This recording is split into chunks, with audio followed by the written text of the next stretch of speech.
El día de hoy estamos bajo un marco del evento del Encuentro Internacional de Saberes Artísticos, aportes interdisciplinarios en la educación.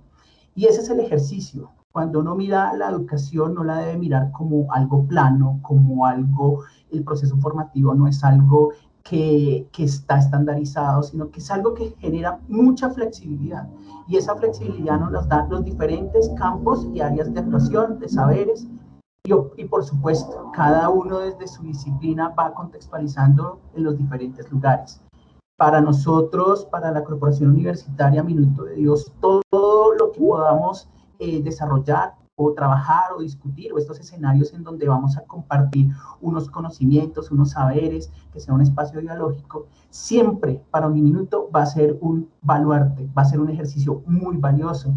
Uno de los tantos pilares de Uniminuto es el elemento principal de cualquier sociedad, y es la cultura, esa trama cultural que se entreteje alrededor de muchos elementos que a su vez pues, van siendo constitutivos por el desarrollo de muchos elementos que convergen allí, desde las personas, los saberes, las tradiciones. Y bueno, qué bueno que tengamos un espacio como este para poder dialogar y para poder generar esa interdisciplinaridad entre el arte, esos aportes artísticos que tenemos, y cómo los podemos reevaluar y seguir, por supuesto, manteniendo en el tiempo. Esto es, sin lugar a dudas, es un espacio que a nivel de todo este 2020 nos constituye también una apuesta para seguir generando alianzas, una apuesta para seguir generando determinados espacios para poder construir y de alguna u otra manera seguir enriqueciendo estos saberes y, por supuesto, el quehacer del pedagogo. Les agradezco mucho a cada uno de ustedes por el espacio, a nuestros invitados internacionales, a la doctora Ivonne Sánchez, que está en España, al maestro Omar Castillo Moreno, que está en México, y al maestro Juan Arellano Jara, que está en Ecuador. Entonces, desde cada uno de esos puntos cardinales, les damos un abrazo en este momento de la distancia, y muchas gracias por compartir este día con nosotros. Siempre Uniminuto será su casa. Bienvenidos. Muchas gracias. Muchas gracias, decano Juan Carlos, por sus palabras. Ahora vamos a dar inicio con la primera ponencia de apertura a cargo de la profesora Laura Carolina Hurtado Rodríguez, quien es docente investigadora, licenciada en Educación Artística, especialista en Infancia, Cultura y Desarrollo y magíster en Infancia y Cultura de la Universidad Distrital Francisco José de Caldas. Hola, muy buenos días. No sé si me escucha, Camilo, compañeros. Te escuchamos muy claro. Ok, bueno, más que una ponencia es poder abrir este gran evento, poder como empezar a contextualizar qué ha pasado dentro de la Facultad de Educación en los últimos años de los procesos artísticos y cómo el arte integra los otros saberes disciplinares. Entonces, bueno, hoy traigo como unas palabras para ir contextualizando y poder entender cuál es la dimensión y la importancia de las artes en el mundo y en la vida, ¿no? Entonces, bueno, hay que pensar primero que todo que la educación pues es un instrumento indispensable para que la humanidad y pues más que todo la humanidad pueda alcanzar esos ideales también de paz, de libertad, de justicia social alrededor de ese desarrollo humano que tanto buscamos en el día a día en nuestros procesos educativos, ¿no? Entonces, en este sentido, la educación actual pues tiene como una tarea, ¿no? Muy importante de poder integrar procesos estéticos, éticos en torno a que el sujeto tenga un desarrollo íntegro y que además sea humano y pueda generar procesos críticos de su propia realidad. En este sentido, pues la educación permite también tener una relación con la vida, ¿no? Y aquí es donde las artes entran a tener un papel muy importante, porque desde allí se dotan herramientas, en este caso nuestros futuros licenciados, hacia la sensibilidad, hacia la imaginación, hacia la emocionalidad, a tener una relación más cercana con nuestra cotidianidad, de una mirada estética y es de esa apreciación de lo cotidiano que nos emerge. Casi siempre pensamos que el arte está en los museos, en las galerías, pero el arte en realidad está en nuestra cotidianidad. Es donde podemos empezar a apreciar todos esos valores estéticos que le aportan el día a día a nuestra formación como seres humanos. Bueno, en este caso, pues el arte es un elemento de gran importancia en la escuela porque de alguna u otra forma permite a los niños, niñas, adolescentes poder generar esas relaciones con el otro, ¿no? De poder entender quién es el otro también desde esas miradas, ya he dicho, estéticas. Y bueno, la Facultad de Educación no se queda atrás en la formación de sus futuros licenciados, pues buscando todos estos elementos en el desarrollo íntegro. Y bueno, voy a empezar por la licenciatura en Educación Física, Recreación y Deportes, donde desde su programa plantea pues una representación de la educación física como un campo de conocimiento que fortalece los espacios de comunicación mediante el estudio del cuerpo y el movimiento. En este orden de ideas se divisa la proyección del cuerpo como medio comunicativo que adquiere especial relevancia para la formación de futuros licenciados. Por esto, el plan de estudios que ellos contemplan, pues tienen unos espacios académicos muy importantes que tienen una relación mutua hacia lo artístico, que es desde la expresión corporal danza y la electiva expresión corporal. Aquí es importante como resaltar que el arte no solo siempre es del imaginario, nos lleva siempre como a las artes plásticas y visuales, y las artes llevan más. Tenemos muchos más lenguajes, el teatro, las escénicas, la danza, la música, que desde allí se puede empezar a hacer un trabajo muy importante. Entonces, bueno, esta licenciatura también hace una aproximación muy importante a lo que es el conocimiento estético del cuerpo y el movimiento simbólico a partir de procesos dancísticos, especialmente relacionados con el folclore colombiano y las concepciones de cuerpo desde la interacción de consigo mismo, con el otro y con el entorno, propiciando experiencias estéticas aplicadas desde el escenario del ámbito educativo, con el fin de contribuir a la formación holística de los licenciados y de generar herramientas que permitan adquirir nuevos roles en la escuela y así propiciar también la transformación social. También desde la licenciatura en educación infantil, pues el programa se enfoca también en la formación de maestros en atención a las infancias, que busca encontrar múltiples y diversas maneras de ser niñas y niños mientras disfrutan de experiencias como las del arte, teniendo presente el desarrollo cultural propio del contexto colombiano. Parte de esta actividad rectora que orienta el trabajo de la educación inicial hace posible acercar a momentos a través de la música, el arte visual, lo plástico, el arte dramático y demás expresiones artísticas en que las identidades de los niños y las niñas desarrollen el cuerpo, su sentir, sus ideas, sus deseos, sus intereses y sus emociones.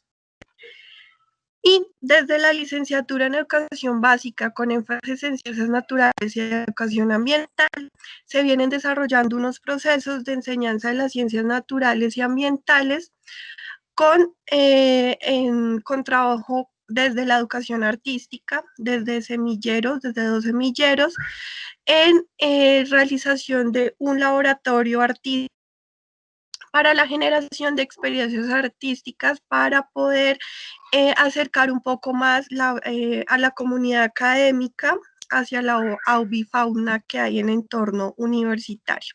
Asimismo, los estudiantes de la licenciatura en Educación Artística han apoyado los procesos de la licenciatura, de la otra licenciatura en la ilustración de aves para sus diferentes libros que hayan publicado.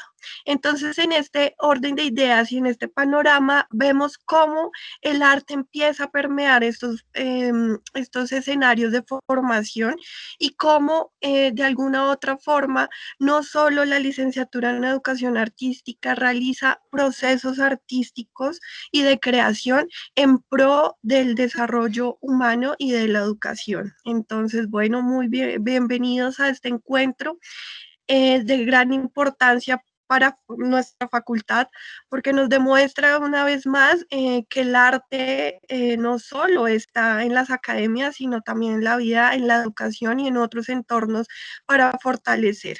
Y que de una u otra forma nos ayuda a la transformación social y que esto también es poder que el sujeto exponga lo que quiere ser, lo que transmitir sus sentires a través de las múltiples manifestaciones artísticas.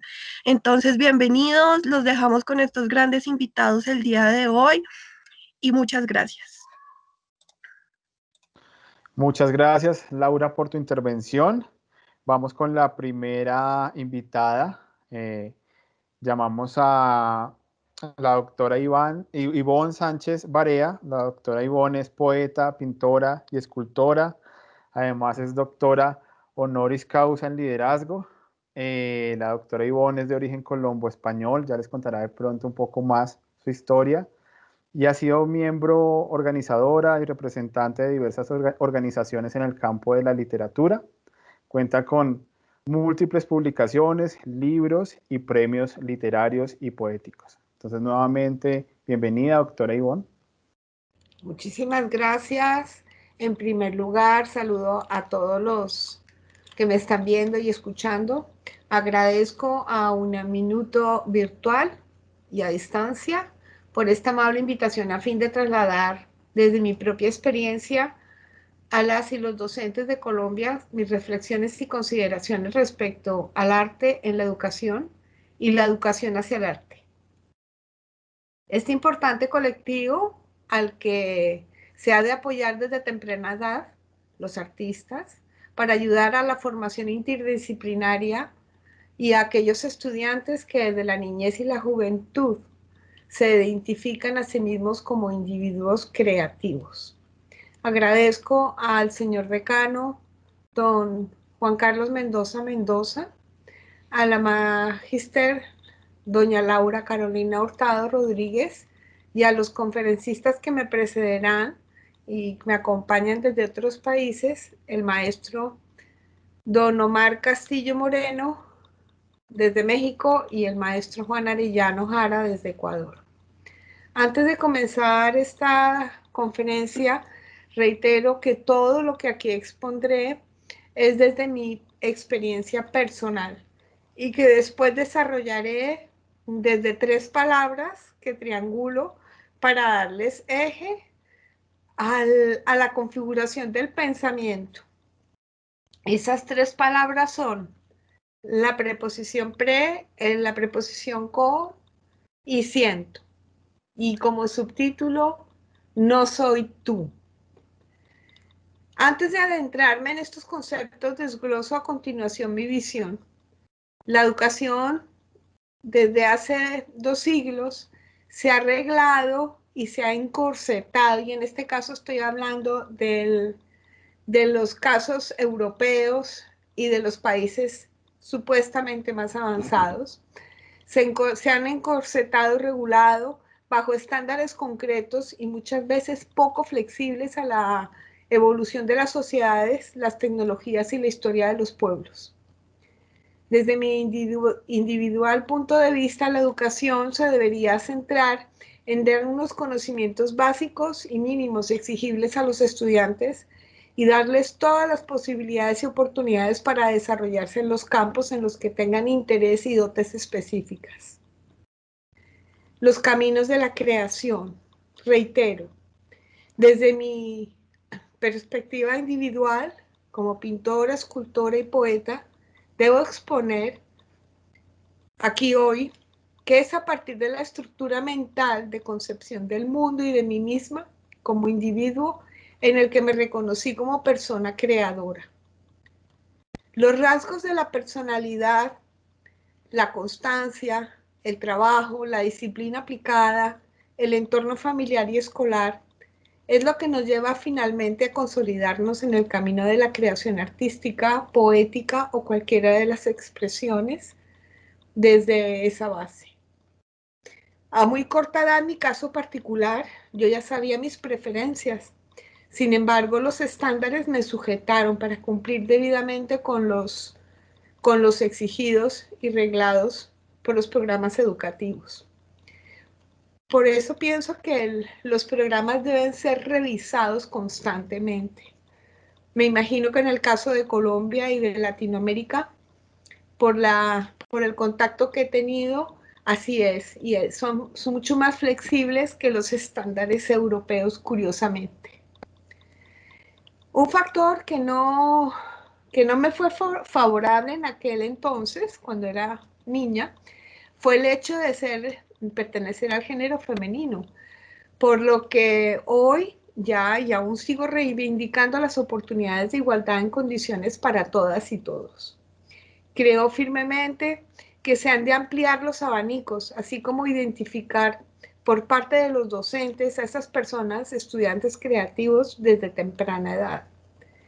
Para ello se podrían aplicar test o una simple observación o darle y dedicarle tiempo a los estudiantes para que ellos mismos se identifiquen y encuentren sus caminos y el docente a su vez cumpla con su papel vocacional, el de ayudar y formar. Igualmente considero importante que la conexión interdisciplinaria entre los docentes con el alumno en constante intercomunicación logre el máximo desarrollo del individuo como creador. A continuación, desgloso desde la conceptualización una serie de ideas de las palabras que mencioné al principio que pueden ayudar a ustedes a entender mi punto de vista y de desarrollo lingüístico, matemático, técnico y artístico, aparte de mis propias inquietudes y consideraciones del deber en cuanto a las sociedades y mi compromiso personal. Y en eso me refiero también a mi compromiso respecto a las sociedades en su conjunto, no a una sociedad en específico, porque me considero pluricultural, como mencionó don Camilo Pérez en mi presentación, cuando me estaba presentando. Yo nací en Nueva York, soy hija de española y de colombiano. Aprendí español en Colombia. Mi formación de escolar y bachillerato la hice en Colombia. Y eso estructuró mucho de mí para luego yo, con muchas dificultades, poderme desarrollar. Aquí pues les voy a empezar a definir el ordenamiento del pensamiento partiendo del prefijo latín pre, que significa delante de o antes de. Desgloso esos términos con ese prefijo que tiene cierta significación para la estructuración mental y que voy a decirles una serie de palabras muy despacio para que ustedes puedan visualizar con este prefijo el ordenamiento mental de un artista. Prever, presentir, preguntar, predecir, preparar. Y ahí puedo seguir como presupone, precede, pretende, presenta, prejuzga, etcétera, etcétera. Los mecanismos mentales para los planteamientos y resoluciones de las inquietudes y cuestionamientos, o por mero placer de indagar y o la realización de soluciones y los proyectos planteados, Otra palabra que es muy importante es el verbo transitivo sentir, que proviene del latín sentire. Significa experimentar una sensación. Este verbo se encuentra vinculado con la raíz indoeuropea sent, que es ir adelante, otra palabra que también nos lleva para tomar una decisión. Percibir una sensación proveniente de un estímulo externo del propio cuerpo, por ejemplo, sintió frío y se acercó al calentador, o percibir o notar algo por medio del sentido del oído sin total claridad y sintió pasos a lo lejos, pero no está seguro. Al sentir desde ciertos estímulos visuales, auditivos, sensoriales, gustativos, etc., como una percepción corporal cuando recibe ciertos estímulos que pueden detonar emociones, sentimientos y convertirlos y vincularlos a un estado de ánimo. Estos pueden ser de alegría o de tristeza o de dolor o de felicidad, pero también pueden referirse a una sensación externa. Cuando se habla de sentimientos, estos pueden venir a las personas por la emoción que otra persona o una cosa o un momento en estos eventos especiales les puede producir y está produciendo y produce en el individuo una reacción para la acción. Se puede dar a entender como funcionamiento del cerebro-mente en el cuerpo humano. El cerebro, a través de la acción de los neurotransmisores, al estar estimulados, desprenden sustancias como la dopamina que le permite reaccionar ante los estímulos. El proceso que tiene el sentimiento puede ser instantáneo. Por ejemplo, cuando una sensación del momento sentida por una persona, que uno tiene empatía, se le acerca, alguien está emocionado, uno lo abraza. Eso que tanto falta nos está haciendo con los confinamientos. En este caso también el sentir se encuentra vinculado a las sensaciones, ya que puede ser se puede percibir desde el olor, que evoque algo, un recuerdo, un sentimiento, una nostalgia, o una imagen, algo visual. Pero estas evocaciones también pueden darse con los recuerdos negativos, en el caso de las personas que sufren depresión y las cuales han de ser atendidas en terapias personales y por especialistas. Por otro lado, sentir también se refiere a esa percepción o certeza que se escucha en algo lejano. Por ejemplo, como dije antes, sentí un ruido a lo lejos, pero no tengo la certeza. El sentir también puede ser una forma de expresar el dolor tener dolor por otro, en la empatía, cuando un familiar fallece y uno da el sentido pésame porque uno se pone en el lugar del otro. Los sueños, y desde el inconsciente, también se portan sentires, sensaciones, emociones que conmueven y mueven al creador. Todo creador, artista, escritor, poeta, músico, bailarín, intérprete, etcétera, etcétera, ha de esgrimir esas emociones realmente y para poder hacer un derroche del sentir en su más pura esencia a fin de lograr dar forma al objeto creado, al momento creado en su totalidad. Otro tipo de obras más conceptuales o las ceñidas a lo largo de estudios interdisciplinares que interconectan el pensamiento del creador con cuestionamientos o que crean un lenguaje propio definido que evoca al espectador, al lector, al interlocutor o al oyente a adentrarse en ese lenguaje personal del artista y que crean líneas muchas veces convergentes que trazan nuevas sendas al final para así darle al mundo eso que le nace y que es excepcional en las obras de arte. Desde que el ser humano existe sobre la faz de este planeta, ha estado creando, sintiendo, pensando. Hay tratados e incluso en los más recientes siglos XIX y XX se abrieron nuevas profesiones que han estudiado hasta la saciedad esos procesos creativos y a los creadores, sus mentes y sus sentires. Aparte de realizar análisis de las metodologías utilizadas o técnicas concretas para catalogarlos dentro de ciertos listados.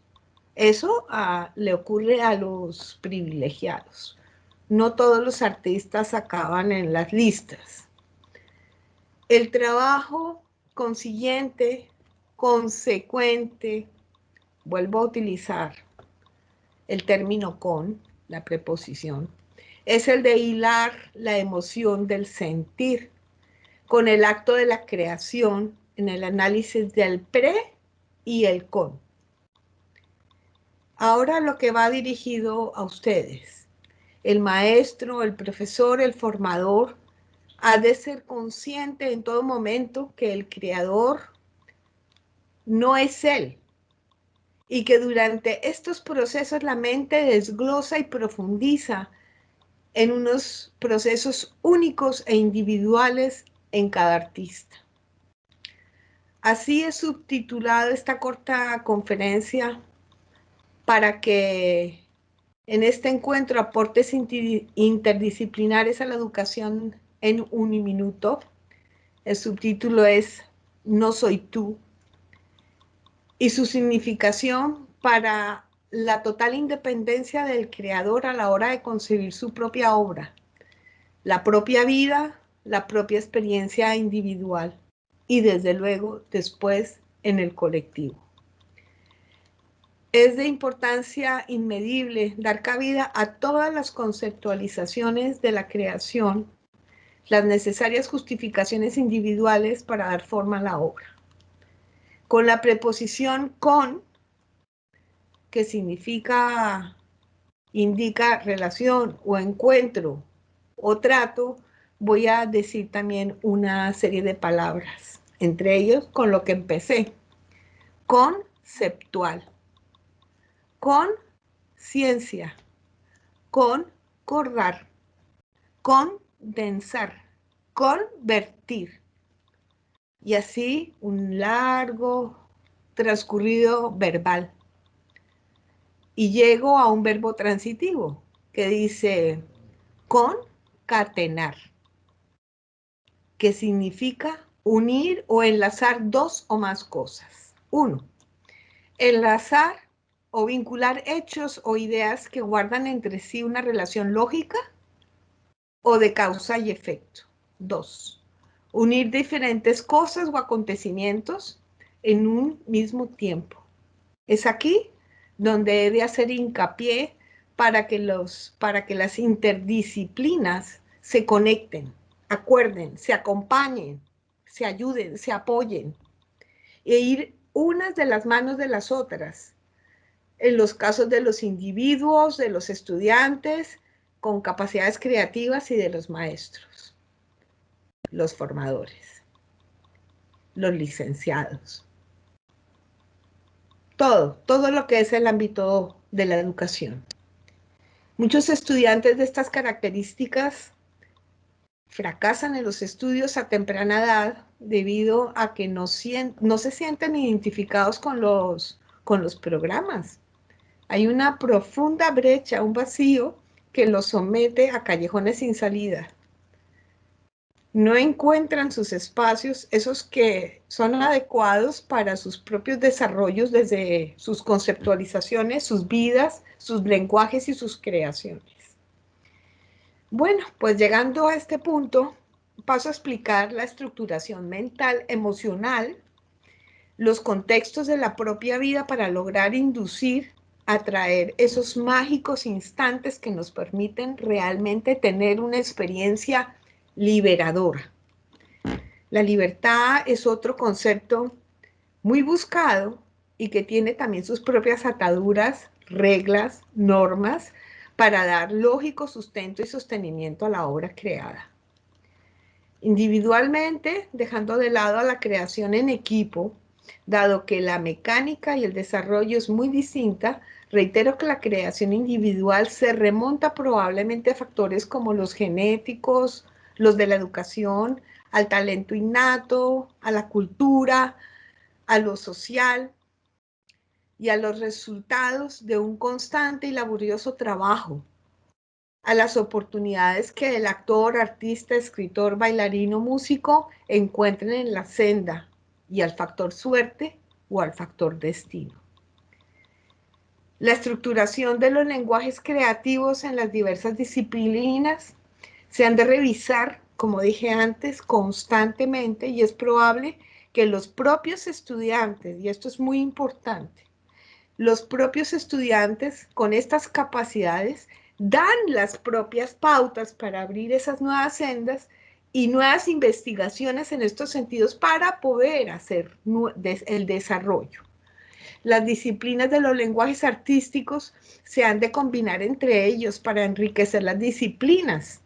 Así un poeta, un pintor y un bailarín, como estamos hoy aquí, 3 disciplinas distintas, pueden desarrollar proyectos conjuntos en donde, por supuesto, tendrían cabida los técnicos, los administrativos, quienes habrían de tener formación para el desarrollo desde los conjuntos de asociaciones y agrupaciones artísticas.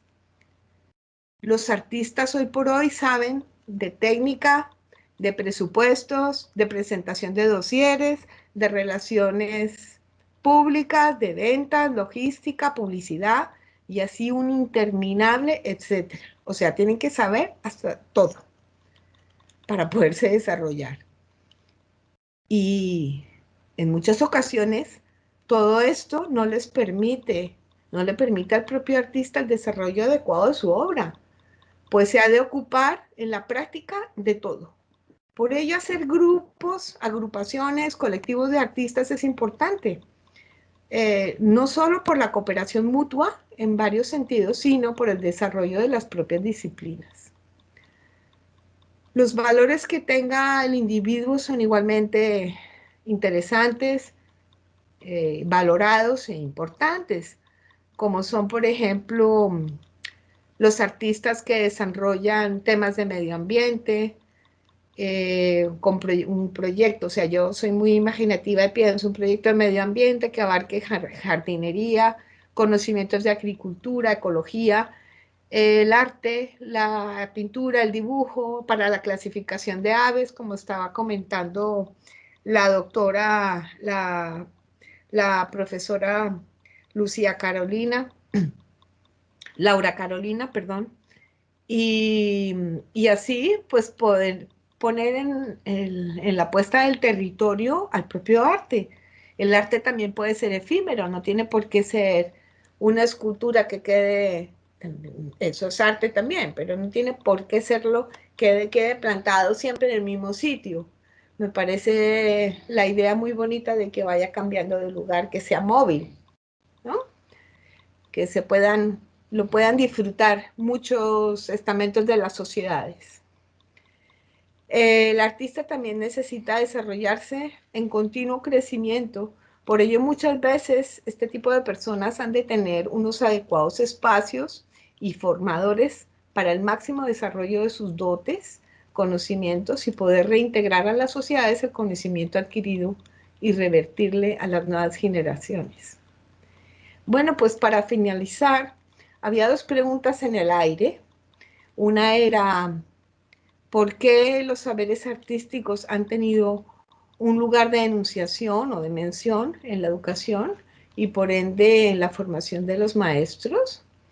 Yo tengo una respuesta, tengo muchas respuestas. Si me quedo hablando y hablando, pues voy divagando y configurando mi mente hasta que doy muchas respuestas. Pero desde mi punto de vista personal, es deber de todo formador, y tal como antes esgrimí, identificar a los estudiantes, individuos cuyas capacidades creativas son de alto valor, puesto que a partir de esta identificación se podría dar espacios, cursos y dirección a esos estudiantes para el futuro. Quizás en ese futuro lleguen a ser grandes médicos, investigadores o científicos que resuelvan cuestiones tal como Einstein resolvió. Einstein era un creador, era un músico, tocaba el violín. Nuevas sendas de comunicación y con los lenguajes artísticos se puede conectar toda la diversidad de culturas, todas. Y la segunda pregunta, ¿qué aportes interdisciplinares deben ser entendidos y asumidos en la práctica del docente para la configuración de su saber y reflexión pedagógica? Creo que todos los docentes han de estar intercomunicándose respecto a sus estudiantes y muy despiertos ante los posibles hallazgos e identificación de personas creativas. Porque sí quiero diferenciar entre la persona creativa y digamos, una persona que tiene un dote para copiar la naturaleza o para llevarla ahí como casi fotográfico. Esos son dotes específicas, pero el creador tiene una configuración mental muy distinta. Por eso estaba diciendo que la identificación de personas creativas, quienes con adecuado desarrollo desde sus lenguajes y el conocimiento pueden darle a las sociedades unos altos estándares de desarrollo en todos los sentidos.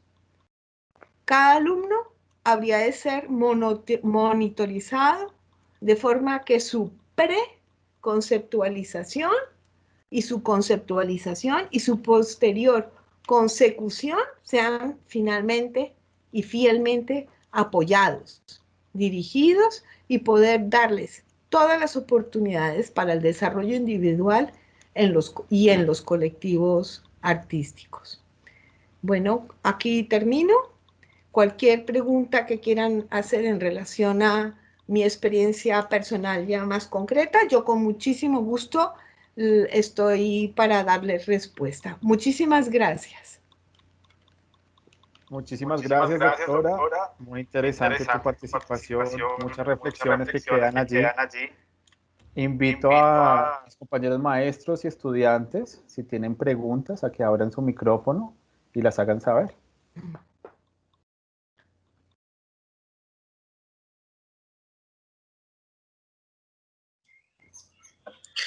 Ivonne, yo tengo, sí, pues como una pregunta, no una pregunta, sino más bien desde tu experiencia, digamos, ¿qué les puedes decir a nuestros estudiantes a quitar ese miedo a relacionarse con las artes, ¿no? Porque es muy común escuchar a muchos de los estudiantes decir, no, es que yo no pinto, es que yo no actúo, es que yo ya no hago eso. Sí, o sea, ¿cómo hacer para quitar ese miedo y poderse enfrentar al arte y a las vivencias artísticas? Sí, o sea, no sé qué sugerencias le darías a nuestros estudiantes. Bueno, mira, desde mi experiencia personal, yo empecé pintando desde muy niña, muy chiquitita, con 6 años yo ya estaba concursando y nadie entendía lo que pintaba. Ahí, por ahí lo tengo enfrente, el cuadrito que se presentó a ese concurso en un colegio. Yo pinté una de las montañas de los cerros de Bogotá quemándose, una Navidad. Y la angustia que me entró era que había casitas ahí y que las familias se iban a quedar sin casitas. Y entonces yo pinté las chispitas, volaban y me decían, ¡ay, qué cuadro más abstracto! No, pero yo sabía lo que había pintado. Para mí era angustioso lo que había pintado. Pero ahí, y lo tengo, lo conservo ese cuadrito. Pues mira, primero quitarse los prejuicios. A veces uno hace las cosas bien, con la práctica las vas aprendiendo a hacer mejor. El miedo al ridículo, eso es una bobada, había que quitarse el miedo, los miedos a los ridículos. Yo creo que también haría falta en este tipo de formación artística apoyos psicológicos para esos casos de los miedos a ser juzgado, a los prejuicios, a expresarse, yo no pinto, yo no me presento, y, bueno, pues como decía, yo empecé pintando y seguía pintando y luego interrumpí porque tuve mi vida de mujer, de casada, con hijos, criar hijos, crecer a los hijos, formar a los hijos, y luego volví, retomé, finalicé mis estudios tarde, pero los finalicé, y, y después tuve un problema de movilidad física, lo cual me ha impedido volver a pintar cosas a lo grande y hacer esculturas también, porque necesita una fortaleza física específica. Y lo que hice fue coger la palabra. La palabra para mí ha sido liberadora también, la poesía. Y con la poesía puedes decir tantas cosas. Y es curioso porque de un cuadro, cualquiera de estos cuadros que ven por aquí, o de unos que la casa la tengo llena de cuadros, yo cojo un cuadro y puedo sacar un libro de poemas del cuadro, porque me pongo a analizar el cuadro, veo el cuadro, por qué pinté el cuadro, qué se quería yo decir, y en ese qué quería yo decir, en ese concretar, lo mismo vuelvo al concretar, predecir, concretar, empiezo a soltarme con las palabras. Y luego pues hay que depurarlo. Y a lo mejor una vez que termina uno el libro, yo les aconsejaría que escribieran y que tuvieran apoyo de especialistas, de psicólogos, y con esos cuadernos donde vayan escribiendo sus miedos, pues pueden ir analizando y quitándose esos tabús personales, ¿no? Eso es lo que yo te diría eh, en concreto. ¿Alguna otra pregunta? Sí, doctora, tenemos dos preguntas en el chat. Miriam Pinzón nos pregunta, ¿cómo podemos motivar a nuestros colegas a que sean más artísticos y menos planos con sus dinámicas en la infancia? Ella, digamos, es de la licenciatura en educación infantil. Educación infantil. Bueno, primero que todo, sentarse con los niños no es, o sea, darle clases a los niños no es ponerse yo aquí y los niños allá. ¿Por qué no ponerse al mismo nivel de los niños y jugar con los niños y aprender de los niños? Es que los mismos alumnos nos enseñan. Y nuestro yo niño o niña, fluye y sale. Y entonces empezamos a entender y a comunicar en otros niveles. Eso le diría yo a Miriam Pinzón. Gracias. Y la profesora Mónica Lucía Suárez Beltrán te pregunta, ¿cuáles son las características que podrías concretar de un educador infantil para enseñar arte y creatividad? Ay, bueno, eso fue un sueño mío de toda la vida. Mónica Lucía me parece que me ha seguido y me ha estudiado un poquito, pero para mí ha sido un sueño toda la vida. A mí me hubiera encantado inventar mi colegio, inventar mis profesores, inventar los programas. Yo era malísima en matemáticas, pero no era porque yo fuera mala estudiante en matemáticas, y las matemáticas además son necesarias para a lo largo de la vida profesional de cualquier persona. Era mala, pero me llamaban la atención los computadores. Y yo decía, ay, yo de ya con 8 o 9 años que oí una conferencia de un americano que decía que iba a haber unos grandes computadores que todo esto que estamos utilizando ahora, eso ya estaba pensado en los años 60. Y yo quiero aprender porque voy a poder pintar con computador. No, eso es imposible, tienes que saber matemáticas. Y me fregaron, porque ese sueño quedó cortado. ¿Cómo? Pues ponte profesor, profesora, educador, educadora, formador, formadora. Ponte con el estudiante y no hay límites. No hay límites. Y si hay una cosa específica que el estudiante quiere desarrollar, apoyarlo en su totalidad y buscar las herramientas, las personas, mover cielo y tierra si hace falta para que ese estudiante pueda desarrollarse al máximo.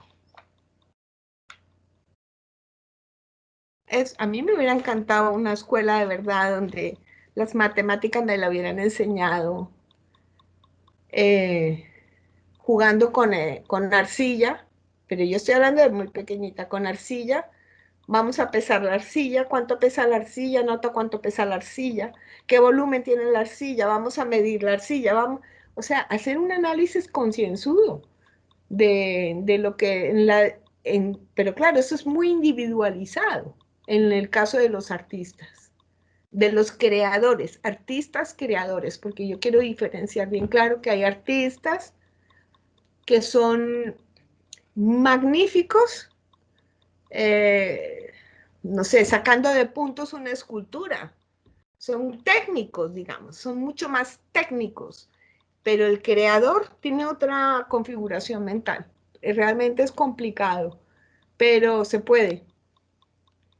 Yo he tenido suerte, me lo he forjado, me ha costado muchísimo, pero entre todas las limitaciones, sobre todo las educativas aquí en España, es que en los años 70 ustedes no se pueden imaginar cómo era estar en España, eran cuadrados.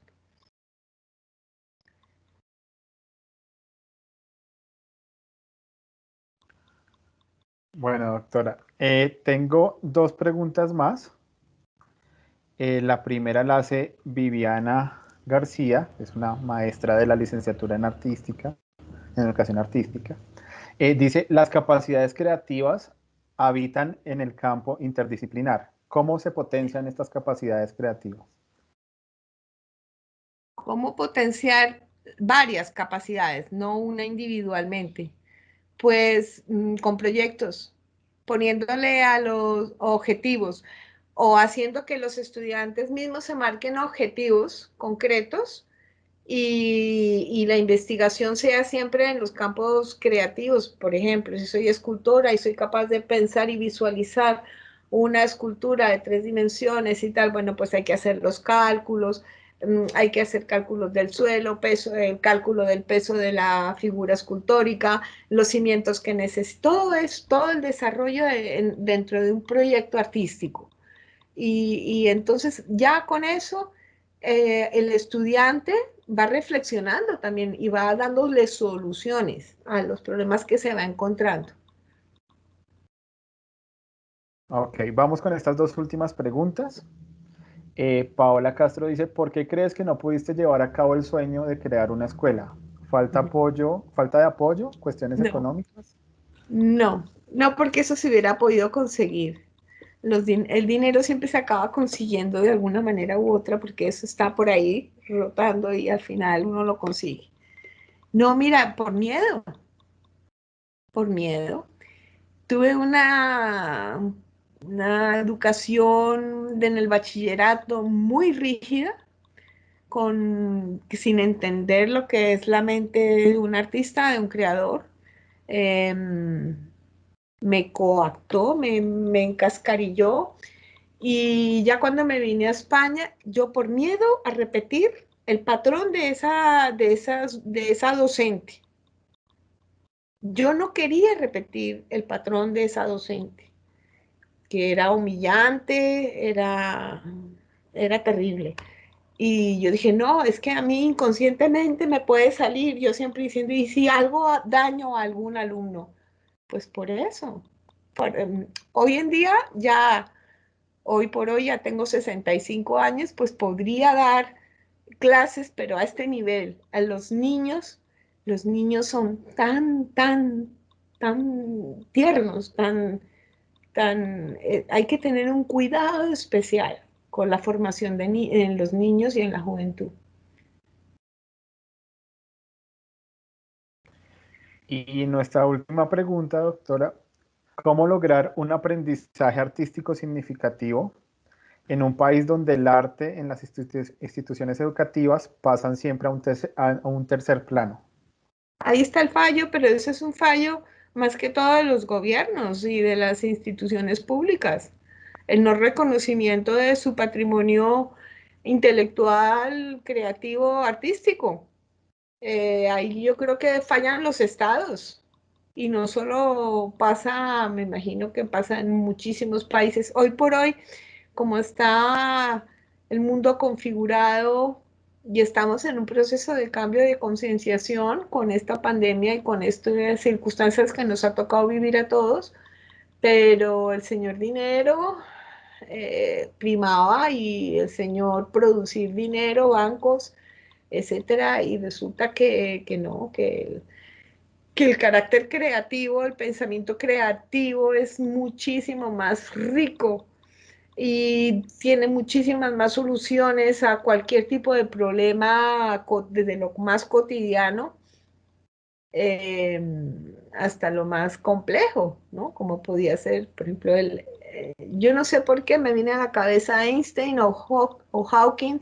Ellos, Hawking imaginaba el cosmos y Einstein con su violín, a saber si la fórmula de la relatividad universal, mientras estaba inspirado tocando, le llegó. Eso es muy complejo y claro, los gobiernos no interesa, no interesa. En fin. Muchas gracias, doctora Ivonne. Vamos a seguir con la siguiente ponencia. Tú nos sigues acompañando en las siguientes participaciones y nos vemos ahorita en el conversatorio nuevamente. Ok. Ahora es el turno del maestro Omar Castillo Moreno. El maestro Castillo es mexicano, licenciado en Comunicación Social y también licenciado en Docencia en Artes. Además es magíster en Desarrollo Educativo y magíster en Investigación y Análisis del Flamenco en la Universidad de Cádiz. Actualmente labora en la Escuela Nacional Preparatoria de la Universidad Nacional Autónoma de México. Entonces, bienvenido, maestro Omar.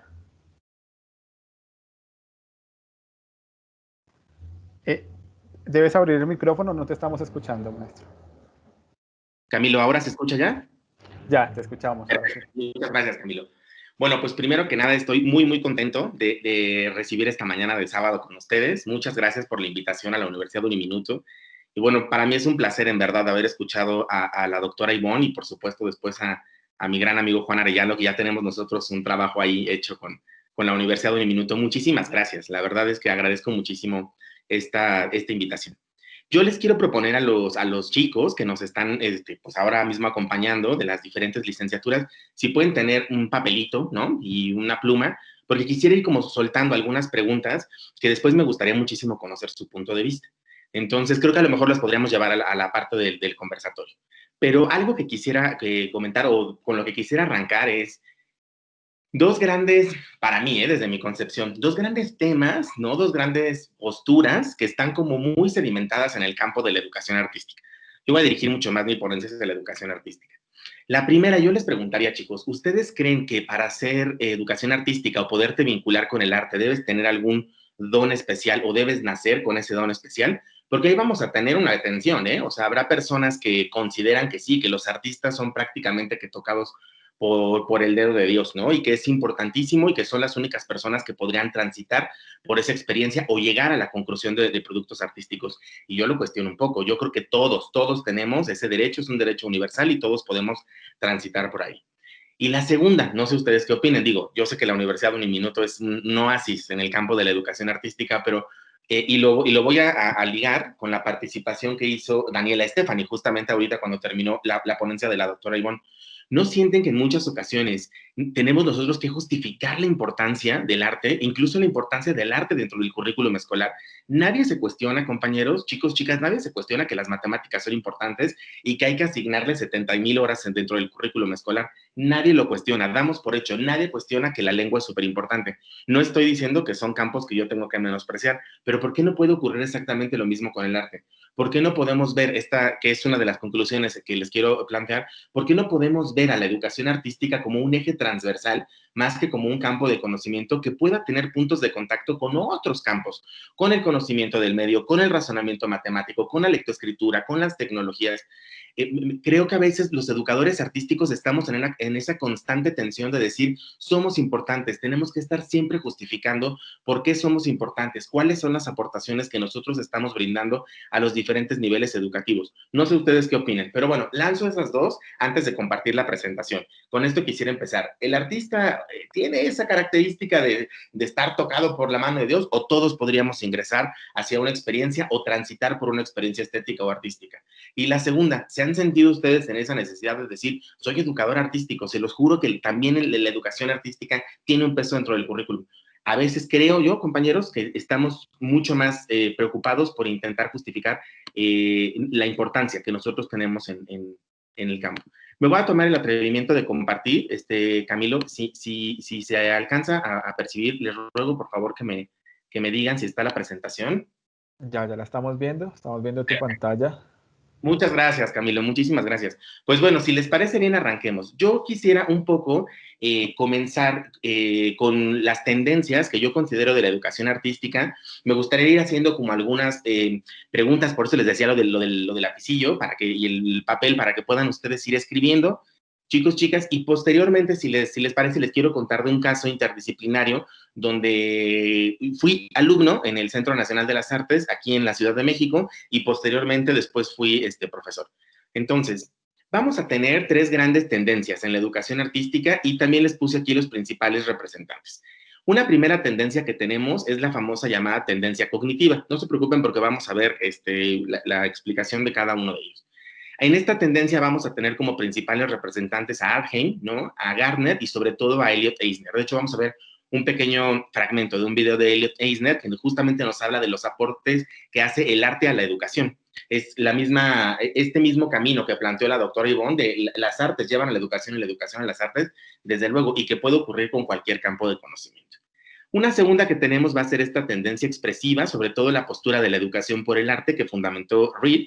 Y finalmente vamos a atender esta tendencia postmoderna, ¿no? Que tenemos 2 grandes autores, Efland y Chalmers, que está muy vinculado con esta construcción sociocultural del arte. Vamos a la primera, si me lo permiten. Esta tendencia cognitiva ofrece argumentos para debatir las posturas que delimitan la educación artística en los seres humanos como actividades intuitivas, de recreación, esparcimiento, emotivas y de este talento innato del que les hablaba al principio. Esta tendencia cognitiva es muy importante porque otorga un peso diferente a concebir el arte. Ya no es tanto el arte de, ay, lo está pasando bien, esto es totalmente terapéutico, se relaja, grita. No, a transitar por una experiencia estética y una experiencia artística, chicos, chicas, maestros, es pensar, podemos nosotros llegar a un pensamiento artístico. En nuestro cerebro se están dando un montón de procesos cognitivos que incluso otros campos de conocimiento tienen procesos cognitivos como mucho más concatenados. En el arte, el uso de la creatividad y de la imaginación es una herramienta muy común que incluso nos puede llevar, ahora lo vamos a ver con Elliot Eisner, a crear una obra totalmente abstracta, lo cual es interesante. Entonces, esta tendencia cognitiva marca y dice, hay procesos, hay un pensamiento artístico, podemos pensar a través del arte. Ocurren este tipo de procesos cognitivos en el interior de nosotros. No solamente son las artes en la parte de recreación y esparcimiento. ¿Por qué se los comento, compañeros? Porque en muchas ocasiones, cuando entran las artes al currículum escolar, pongo el caso de México, se le asignan tareas como las fechas cívicas. Te toca montar la ofrenda al maestro de educación artística, la ofrenda del Día de Muertos. Te toca montar una coreografía o algún baile para alguna representación. Entonces se empieza a ver eso como el periódico mural, como ciertas actividades que solamente son productos que están ahí y no se dedica el tiempo a valorar los procesos que pueden existir dentro de la experiencia artística y estética que se generan en el interior de las aulas. Sí, yo digo que no, digo, a quién no le gusta una ofrenda de Día de Muertos bien colocada, sería extraordinario, pero no significa que es solamente la finalidad. Hay muchos más procesos que se pueden hacer. Entonces, ustedes van a creer esto que decía perfectamente bien Daniela Stephanie, que los gobiernos en muchas ocasiones suelen tener esta situación de decir, pues creo que el educador artístico, ¿para qué lo necesitamos? ¿Para qué sería necesario tener artistas en este mundo? ¿No?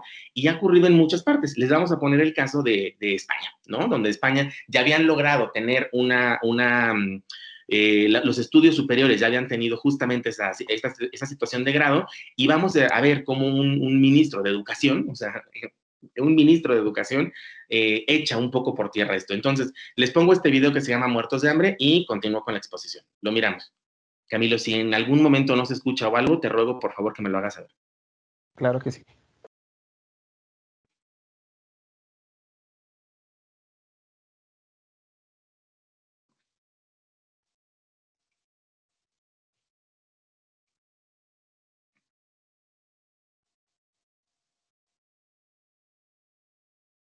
en mi vida un marido, un hijo.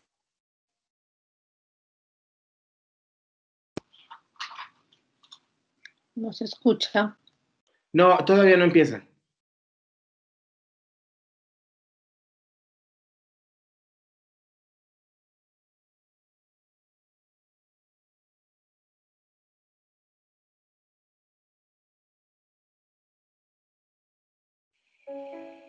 Hace algún tiempo, el padre de un amigo le preguntó que a qué me dedicaba yo. Y mi amigo dudó un instante. Dijo, bueno, es actor, que también le gusta la fotografía y ha realizado y ha dirigido algún vídeo, y sin dejarle acabar la frase, su padre fue tajante. Vamos, un muerto de hambre. Y parte de razón no le faltaba, porque a efectos sociales, ¿qué significa ser artista? Yo no sé muy bien cómo responder a eso. Solo se me ocurre decir que es ser así y no poder ser de otra manera.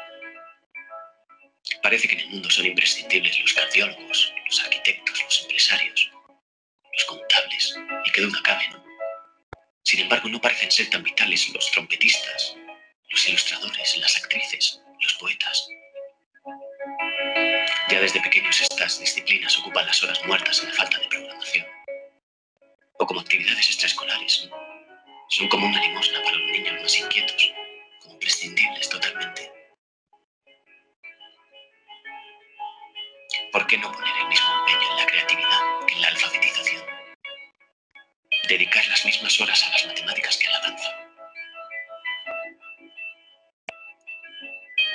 ¿Realmente alguien piensa que nuestro mundo sería el mismo si nunca hubieran existido Kandinsky, Sabina, Chillida, Neruda, los Rolling Stones, Mozart, Sinatra, Pirandello, María Callas, Eugenio, Fatih Akin, San Juan de la Cruz, Mureyev, Machado, Robert De Niro, Hilda, Dick Barton, Disney, Chekhov, los Beatles, Poveda, Fernando Fernández Gómez, Dante, Cantinflas, Paco de Lucía, Borges, Camarón, Chaplin, Michael Jackson, Vivaldi, Bansky, Duchamp, Gardel, Gaetano Veloso, Da Vinci, Cindy Sherman, John Lennon, Andy Warhol, Alberti, Homero, Virginia Woolf, Eduardo Galeano, Julio Verne, Isasi Isasmendi, Buñuel, Eric Clapton, Rafael de León, Charlie Rivel, Jorge Drexler, Mamet, Sofía Loren, Dalí, Truman Capote.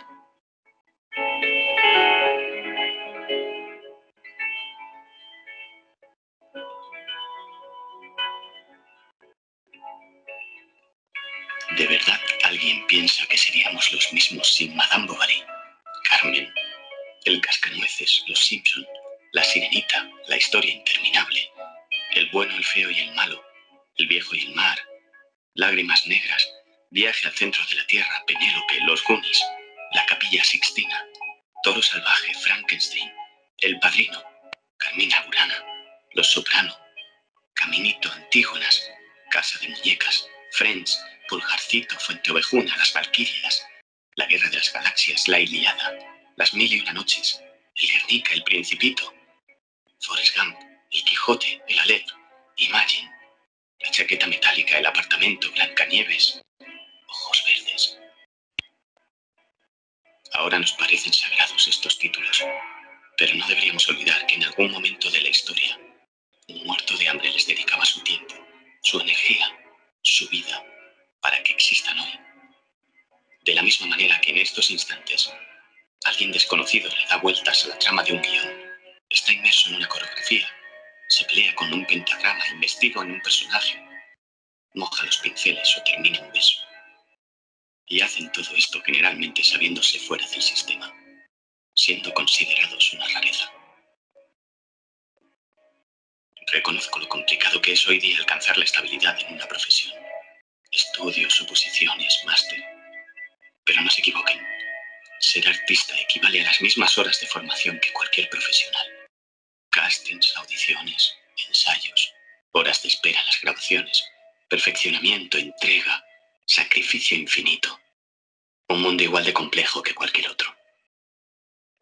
De perseguir un sueño, no os engañen.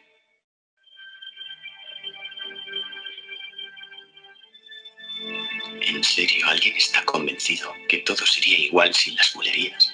El impresionismo, el fado, los cuentos, el ballet, las pinturas rupestres, el teatro kabuki, el manga, el jazz, los sonetos, el cine negro, el gregoriano, el dadaísmo, los cómics, los boleros, el teatro isabelino, la ciencia ficción, el tango, los frescos egipcios, el hip hop, la ópera, el claqué, el videoarte, la danza africana, las elegías, los dibujos animados, las chirigotas de Cádiz, la novela histórica, los grafitis, el gospel, los haikus.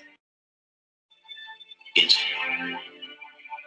Y si después de pensarlo su cabeza no les da ninguna conclusión, acudan al corazón y a ver qué pasa. En estos tiempos que vivimos, más que nunca necesitamos la belleza, el arte. Ahora que cada vez estamos más deshumanizados, que la economía asfixia, que el tiempo se cuenta por horas de oficina, que es más fácil escribir un mensaje por el móvil que mirarnos a los ojos. Ahora son imprescindibles esos muertos de hambre.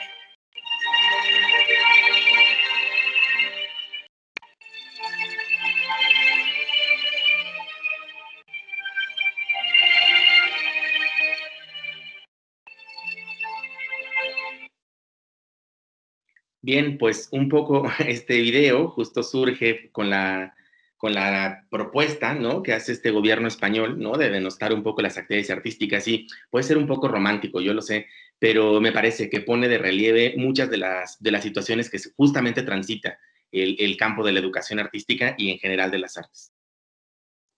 Al final quisiera retomar una cosa donde dice el mismo número, ojalá se le dé el mismo número de horas a la danza que a las matemáticas. Puede ser, pero quisiera compartirles una experiencia personal a manera de conclusión. Pues bien, si ustedes me lo permiten, de esta primera tendencia cognitiva vamos a tener este primer autor que es Argem. Y Argem va a poner dos conceptos fundamentales, percepción y creación artística. Percibir es educar los sentidos, y eso lo puede hacer ahora que estoy yo escuchando las licenciaturas, los compañeros que estamos aquí en este encuentro. La percepción es una cuestión que no es exclusiva del arte, ¿eh? O sea, los compañeros de ciencias naturales hay que también desarrollar justamente la percepción. Los compañeros de educación física, desde luego. ¿Qué significa? Es educar ese sentido, es nosotros brindarle a los estudiantes, sobre todo a los estudiantes de la primera infancia, ¿no?, la educación básica, un arsenal de imágenes, un arsenal de sonidos, que ellos tengan una enciclopedia prácticamente en su cabeza y que puedan ver, intentar, y que de esa mirada no solamente se quede en mirar una obra, sino saber qué es lo que vamos a ver con Eisner, cuáles son los detalles, cómo está conformada esa obra, explicarnos, en dar a entender, y siempre desde la perspectiva sociocultural donde está el chico. Es importante esa parte, acercar a la parte de la percepción. Por eso, y si quieren se los puedo compartir con Camilo, hay una conferencia que justamente habla, no es una conferencia mía, se dio en el Centro Cultural de España, aquí en México, sobre arte y primera infancia. Lo importante que es, antes de los 7 años, brindarle a los chicos toda esa posibilidad de experiencias, de movimiento, de percepción visual, de sonidos, de texturas. Es muy interesante porque a partir de ahí se pueden generar personas muchísimo más críticas y creativas. Y ahí estamos nosotros fortaleciendo toma de decisiones, argumentación y sobre todo un pensamiento crítico. Es muy importante nosotros brindar esas experiencias.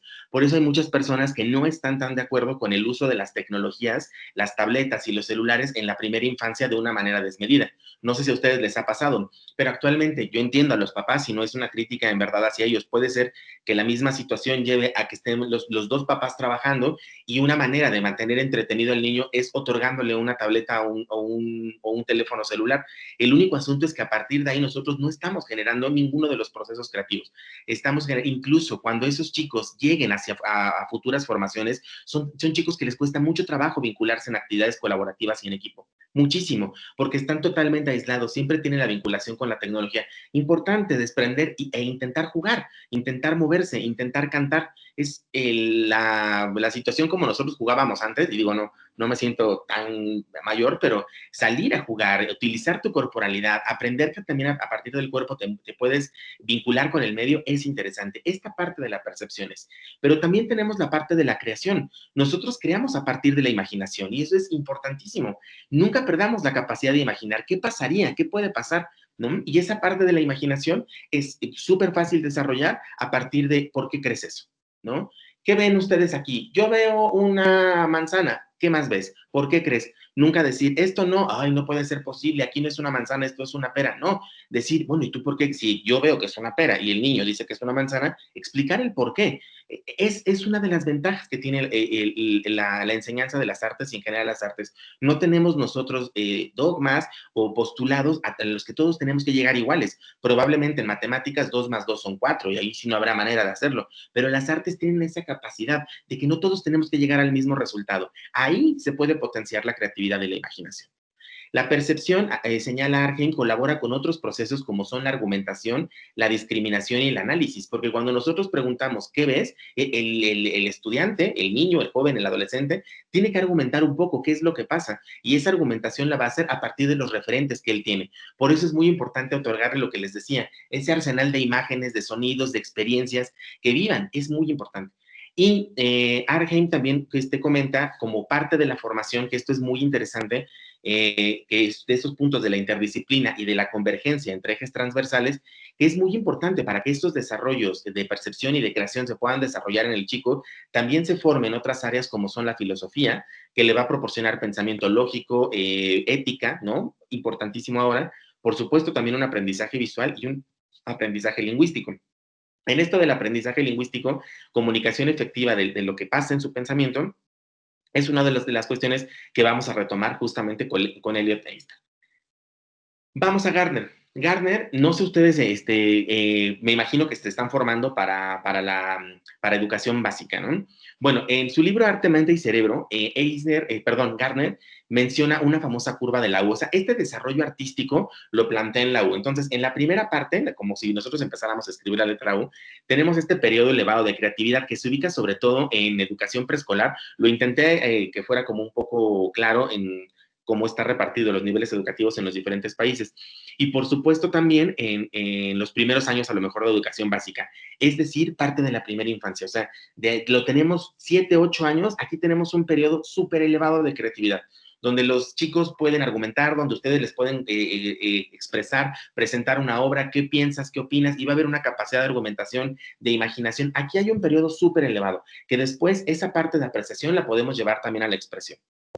Señala Gardner que luego tenemos un periodo de literalidad, ¿no? Que es como la curva bajita de la U, que en estos casos, yo lo traté de ubicar un poco en México en los últimos años de primaria y de educación secundaria, por otro tipo también de cuestiones, cambios muchísimo en la cuestión de los chicos, ¿no? Cambios corporales, ¿no? Están pasando a la parte de la adolescencia. En muchas ocasiones, esta parte del proceso creativo, señala Gardner que disminuye un poco, no es un periodo tan rico como el que nosotros vivimos, ¿no? En la primera infancia. Es un periodo donde mostramos o tal vez podemos percibir a nuestros estudiantes con un poquito más de apatía, ¿no? Y es normal, el cuerpo está cambiando, está creciendo, el cuerpo necesita dormir mucho, ¿no? A veces decimos a los estudiantes de secundaria, ¿pero por qué? Están cansados, el cuerpo necesita descansar para que crezca, para que esos huesos, músculos se desarrollen. Entonces, ahí no tenemos un periodo como de tanto desarrollo.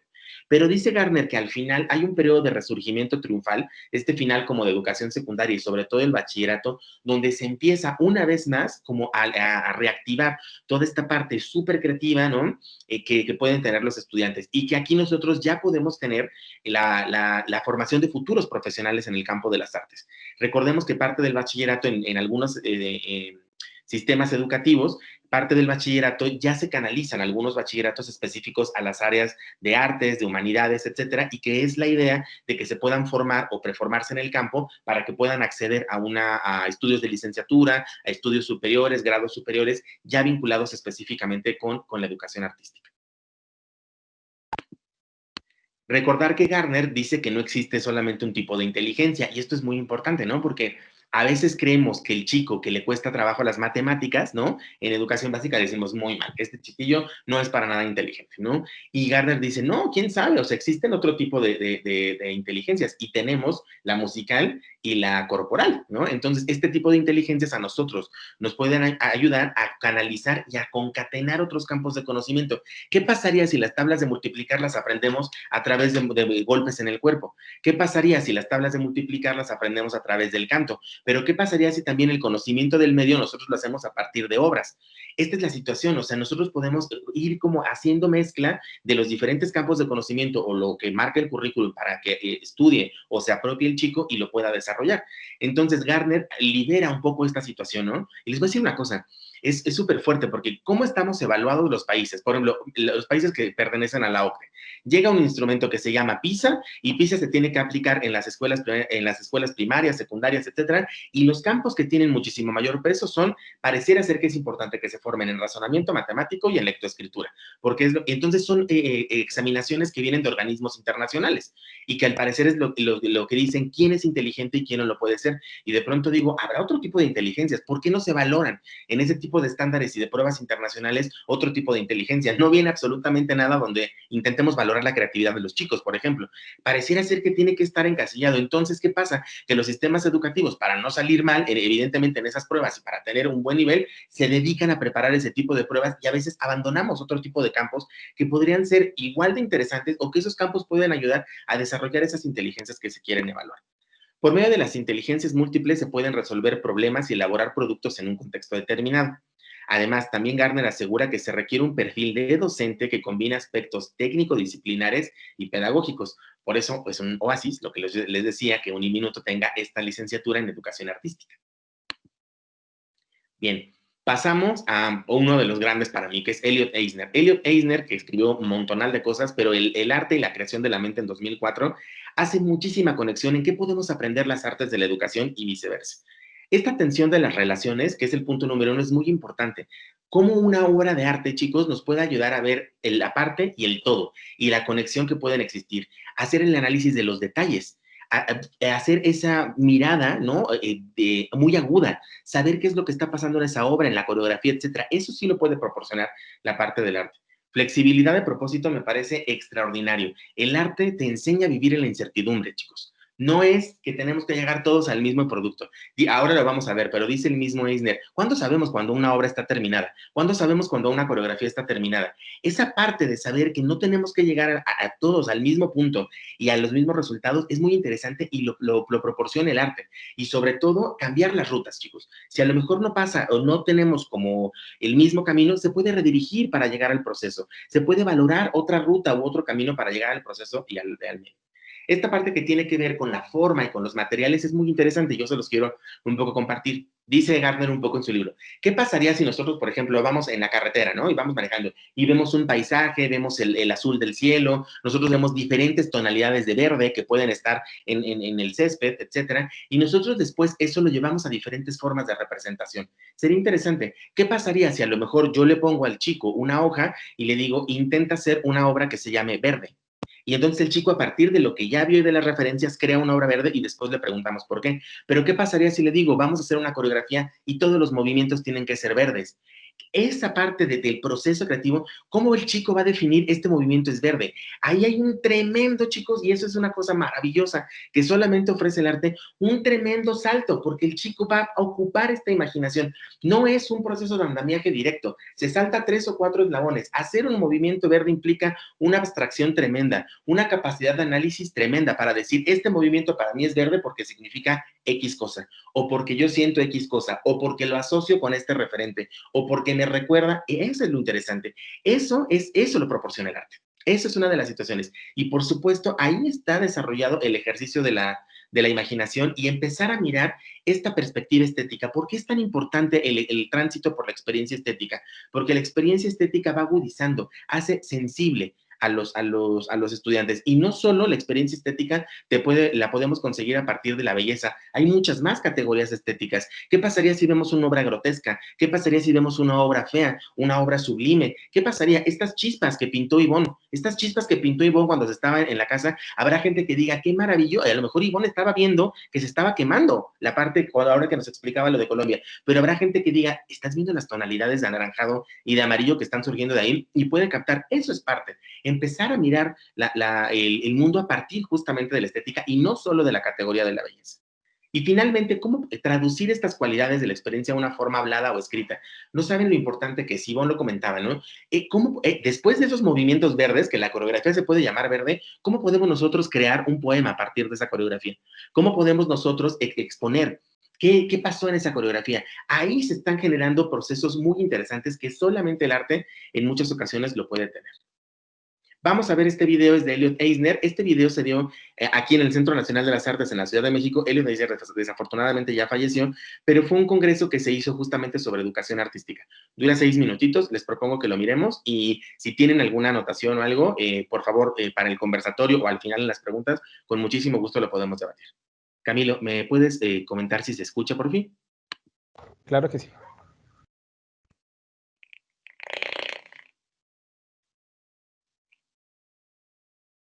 I'd like to talk to you today about art education. Indeed, I'd like to talk with you about arts education and why a culture, why a society, why education in Mexico should pay attention to the arts. After all, there are many things that are important in schools, and the arts are only one of a number competing for attention. First of all, what is it that we want to accomplish in working in the arts with youngsters? What's important to try to achieve? As I see it, there are really three things that matter most. One has to do with the development of mind, and I'll talk about that in a moment. A second has to do with matters of meaning, how things signify. And a third has to do with the kind of experience that people have, that youngsters have, that adolescents have when they work in the arts. Children develop mental skills on the basis of what they have to practice, and that's where the arts come in, because the arts make it possible for students to work on certain kinds of problems that no other field makes possible. For example, giving children the opportunity to work on problems that don't have single correct answers. So much of what students study in school has one answer for every question, one solution for every problem. Consider, for example, learning to spell, or learning to punctuate, or learning to do arithmetic. Those tasks have correct answers. The teachers know the answers, and the students are supposed to acquire the skills to get the correct answer. Thinking is convergent from the problem, converging to the solution. In the arts, there isn't a single correct answer. There are many possible answers, and so the space is made available for children to think individually, to think about problems that they can solve in distinctive ways. The arts make it possible for children and adolescents to put their thumbprint on their own work. And that's very important because most of the large problems in life, most of the big things that we have to deal with in our lives as adults don't have simple, singular answers. There are multiple considerations. There are different ways to go about solving problems. So the arts provide a closer approximation to the kinds of problems life will make available to them than many of the subjects that we now teach. Take the business of putting things together, how it is that individuals who work on a painting or a poem or a dance or a piece of music make relationships between the qualities that they work with. A composer of music, for example, has to work with auditory qualities, how things sound, and he or she has to arrange those qualities to make music that signifies something that's important. A painter has to compose visual qualities that work together in a harmonious way. Now, when youngsters go to school, they also have to put things together, but they put things together according to rule, according to what's called an algorithm. Again, if you think about arithmetic, when youngsters are organizing addition problems, they're responding to problems in subtraction, or problems in multiplication, or problems in division, there's a way to prove the answer, to make sure that the answer is correct. If you multiply, you divide. If you divide, you multiply. If you add, you subtract. If you subtract, you add. And so there are algorithms, there are procedures for knowing you're right. How does someone know when a painting is finished? How does someone know when the work is well organized? How does someone know what needs attention in a poem, in a painting, in a piece of sculpture, in a dance. It's here that embodied knowledge comes to play. The person has to feel the rightness of the possible solution to that problem, and there are many possible solutions. So what the arts cultivate is careful attention to qualities and their relationships. And again, in life outside of school, those are the qualities that we have to pay attention to. How we relate to people, the manner in which we say things, the way in which we arrange our homes, how we put ourselves together with our clothing. There are no rules. There are considerations. Those considerations depend upon body knowledge, on a sense of rightness. And what Nelson Goodman, philosopher at Harvard University, calls rightness of fit. So the arts promote a rightness of fit. The arts also promote the ability to change horses in the middle of the stream. Now, what I mean by changing horses in the middle of the stream is that in the course of working, new ideas emerge. And those new ideas, in a certain sense, emerge from the work, so that the relationship between the maker and the work is a dialogue, is a dialectical relationship. And sometimes the work, in a certain sense, will tell you where it wants to go. So knowing how to follow new leads, knowing how to pursue new opportunities, changing goals in the middle is one of the things that the arts pay attention to and that they provide. So rather than being mechanical, rather than being rigid, rather than being formulaic, the arts offer children the opportunity to think in new ways, to formulate new goals in process. That is extremely important. Another thing that the arts cultivate is the ability to pay attention to nuance, the nuance that makes a form expressive. See, if the arts are about anything, they are about expressive form, how things feel. By creating a form that generates feeling, the artist communicates a certain attitude towards something. So if you look at the paintings of Diego Rivera or Rufino Tamayo, there's a certain kind of feeling, a certain kind of sense that it exudes.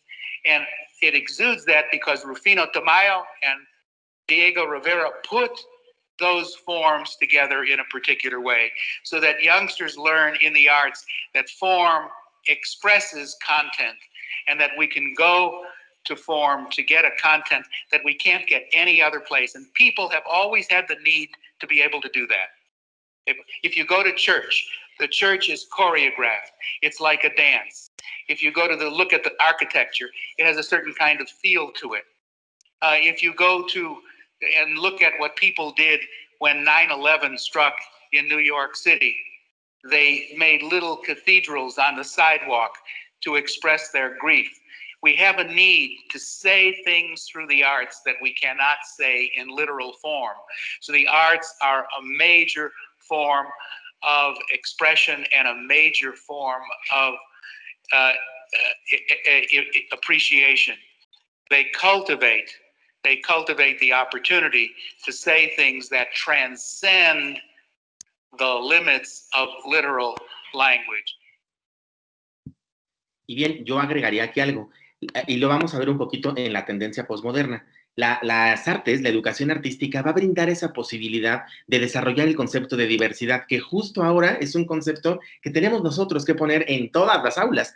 Saber que somos diferentes, saber que podemos pensar de manera diferente y saber que a lo mejor yo no estoy de acuerdo o yo no pienso igual de lo que piensa Juan o de lo que piensa Ivonne, pero que eso no nos va a llevar a nosotros tener un conflicto. Bases de la educación para la paz. No vamos a tener un conflicto. Respetar que Ivonne puede pensar de una manera diferente y Juan de otra, y que lo que está viendo Juan en una obra de arte difiere totalmente de lo mío, pero eso no nos va a poner en pugna.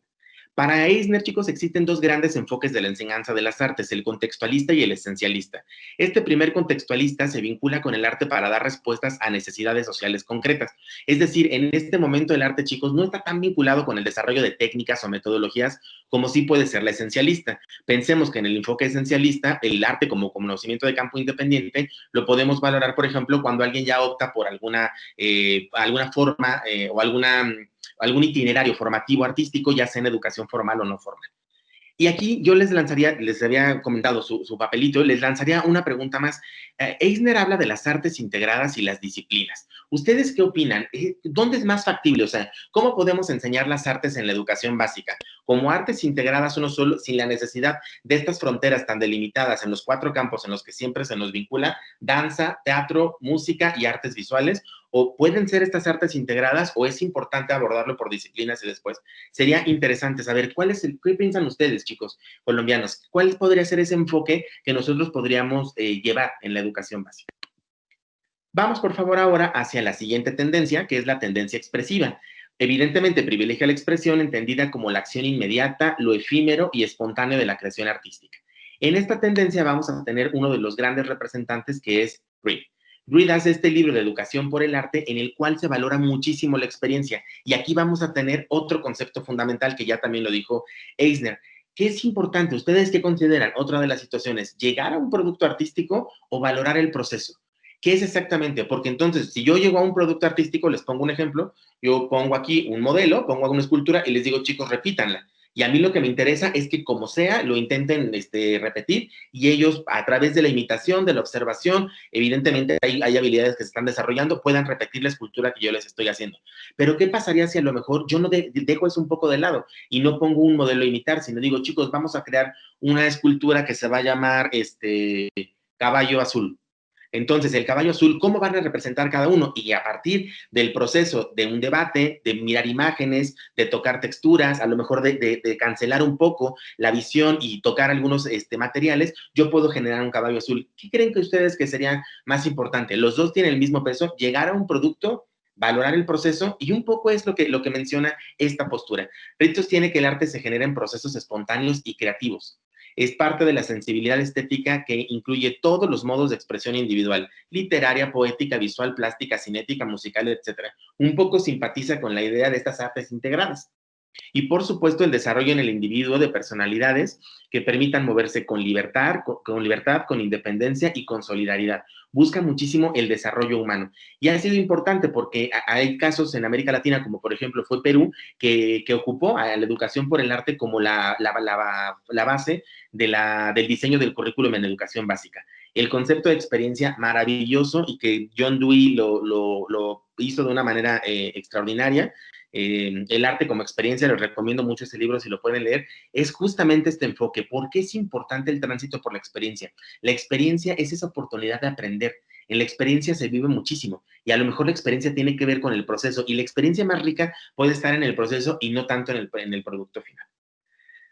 La siguiente tendencia es la posmoderna y aquí lo vamos a ligar con lo que habíamos platicado de la diversidad. Abre el debate a nuevas formas de vincular el arte y la educación con problemáticas actuales de la sociedad. Lo anterior es una respuesta al fuerte peso que ocuparon las vanguardias y el arte abstracto. ¿Por qué, chicos? Hablar de arte y de educación de arte, desafortunadamente, es eurocentrista totalmente.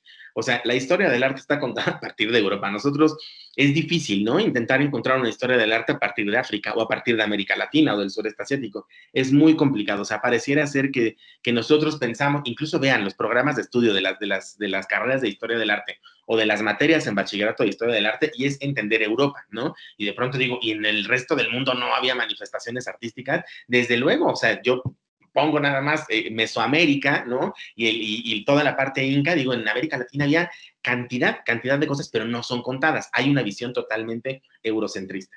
Efland lo que hace es invita a cuestionar, incluso el mismo Efland, tiene un libro que se llama Una historia de la educación del arte, que me gusta el título, porque no es la historia, es una posibilidad, también lo cuenta a partir de Europa y de Norteamérica. Efland invita a cuestionar algunos valores presentes en las sociedades postmodernas, como el valor de la originalidad y el aprecio por la individualidad de los artistas. Propone la necesidad de nuevas propuestas de educación artística que reconozcan las condiciones sociales y culturales de la producción artística. Aquí vamos a tener este arte que está muy vinculado con las minorías, ¿no? Es importante, por ejemplo, destacar el arte de los pueblos indígenas, cuáles son esas manifestaciones artísticas, y que incluso esta teoría posmoderna rompe un poco con algunas teorías eugenésicas, chicos, que eran totalmente sorprendentes, ¿no? Donde por una cuestión de la medición del cráneo y del cerebro se considera consideraba que algunas razas, ¿no? Este concepto de raza, no podían alcanzar la categoría de arte, ¿no? Entonces, que sus productos eran artesanías, ocupando el término artesanía como denostando. Por ejemplo, a los pueblos africanos se les consideraba así. Esta teoría rompe justamente con eso. O sea, no hay esta cuestión de hay una raza que puede tener mayor desarrollo artístico que otra. No, o sea, eso no existe.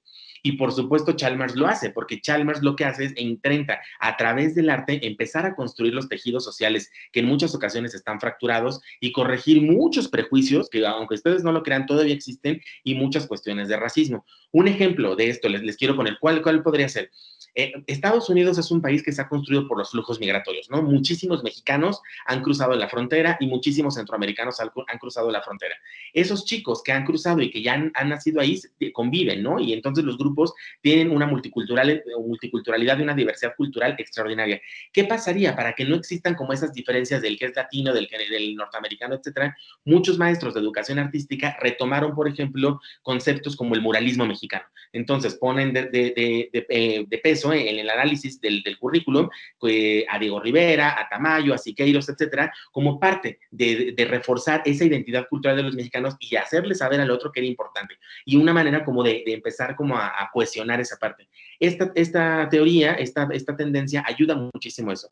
Fomentar una comprensión del arte desde las perspectivas de las diversas culturas, realzar la comprensión de otras culturas. Importante saber que hay también arte en otros lados y que es igual de valioso e importante que el que se puede hacer aquí, y demostrarle a los estudiantes que el arte constituye una parte importante del conjunto de las actividades humanas y, por supuesto, promover el cambio social. El arte comunitario. ¿Cuántas veces nosotros no hemos visto grupos de teatro, de danza, de pintura, etcétera, que justamente se meten a comunidades marginales, a zonas complicadas, incluso a situaciones de guerra, ¿no? Que pueden ser muy complicadas, y que el arte justamente intenta vincular a reforzar ese tejido social que en esas situaciones está altamente fracturado. Y bien, para ir ya hacia el final y llegar a las conclusiones, yo les quiero platicar de esta experiencia que yo tuve de interdisciplina para la enseñanza de las artes en la educación básica. Este diplomado lo ofrece el Centro Nacional de las Artes en la Ciudad de México, y yo fui tanto estudiante como profesor. Entonces, para mí fue interesantísimo. ¿Qué intenta hacer? Pues fortalecer a los maestros de preescolar, primaria y secundaria, dotarlos de ciertas habilidades y de herramientas para que puedan enfrentar el campo de la enseñanza de las artes. Es decir, va a brindar estrategias metodológicas para el abordaje de la educación artística en la educación básica. Pretende generar experiencias de formación docente para la enseñanza de las artes en el nivel básico, en donde los diferentes agentes educativos reflexionen e indaguen sobre la expresión, apreciación y representación artística en vinculación con las diferentes áreas del currículo. Expresión, apreciación y contextualización son los tres ejes fundamentales de la educación artística en los cuales se crearon los programas de estudio de la educación básica en México. Les quiero contar una experiencia. ¿Hacia dónde va el diplomado? Porque el diplomado no está vinculado. No les enseñamos a pintar, no les enseñamos a bailar. Entonces yo recuerdo que llegó una maestra súper preocupada ya cuando yo era profesor. Entonces ella ya venía con todos sus zapatos de danza y todo, y ella estaba muy preocupada porque se le montara la coreografía en los sones del estado de Jalisco, de Oaxaca. Y nosotros de pronto dijimos, no, maestra, pues si usted está buscando eso, creo que está en el lugar equivocado, porque justamente nosotros no vamos por ahí. ¿Hacia dónde va? Se hace una metodología diferente basada en 5 componentes en este diplomado. Primero que nada, la interdisciplina, porque la interdisciplina nos ayuda a apropiarnos del conocimiento del medio desde diferentes ópticas. 2, la complejidad. 3, la dupla docente. ¿Qué quiere decir? Que todos los grupos que estaban conformados de profesores que querían siempre estaban acompañados de una dupla. Por ejemplo, algún profesor que estuviera formado en cuestiones corporales, por ejemplo, algún bailarín, etcétera, o un artista escénico, un actor, y probablemente un artista plástico. Siempre estaba como combinando, no se dedicaba una sola persona. De hecho, cuando tú tenías la dupla, teníamos reuniones previas como para organizar, y era muy enriquecedor porque las dinámicas que se presentaban, ahorita les explico lo de los laboratorios, justamente tenían esa interdisciplina, porque estaba la visión del artista visual, a lo mejor con la del bailarín. Por supuesto, la transversalidad, que ahorita vamos a explicar esto de la transversalidad y las modalidades didácticas. Rompemos con la idea, o sea, este diplomado no era el módulo de danza, el módulo de teatro, el módulo de artes visuales y el módulo de música, no. tenía 3 grandes componentes: cuerpo, espacio y tiempo. Esos 3 grandes componentes emergen, chicos, chicas, de un seminario interno en el Centro Nacional de las Artes que creo que se desarrolló en la Escuela Nacional de Pintura, Escultura y Grabado y que dirigió el maestro Eduardo Andión. Y son 3 componentes en los cuales todas las artes convergen. El cuerpo lo vamos a ocupar en cualquier manifestación artística, en artes híbridas, en interdisciplina, en donde quieran. Y por supuesto también espacio y tiempo. Entonces fueron los 3 grandes módulos que los chicos cursaban: cuerpo, espacio y tiempo. Y a partir de aquí lo cursaban a través de las siguientes modalidades didácticas, que es el laboratorio, el seminario y la clínica. Y les quiero exponer un poco de qué va. Toda la parte del laboratorio, o sea, tenían laboratorio de cuerpo, laboratorio de espacio y laboratorio de tiempo. También tenían seminario de cuerpo, seminario de espacio y seminario de tiempo, y tenían una clínica que esa acompañaba a lo largo de todo el diploma. La parte del laboratorio era la parte muy corporal, ¿no? Donde se desarrollaban muchísimas actividades, las cuales eran muy lúdicas y que tenían que ver cómo yo me vinculaba con el cuerpo mío con el cuerpo de los otros, cómo el cuerpo se podía presentar en diferentes manifestaciones artísticas. Vamos a ver que el cuerpo no es exclusividad de actores o de bailarines, se puede presentar en muchas más, y cómo se podían generar dinámicas donde el cuerpo a lo mejor se generara una especie de exploración de movimiento, pero que acabara en un mural o en una instalación, ¿no? Se intentaba justo generar eso. Y de dibujar un poco estas fronteras tan establecidas que tiene el currículum escolar de danza, teatro, música, sino más bien hacer la exploración.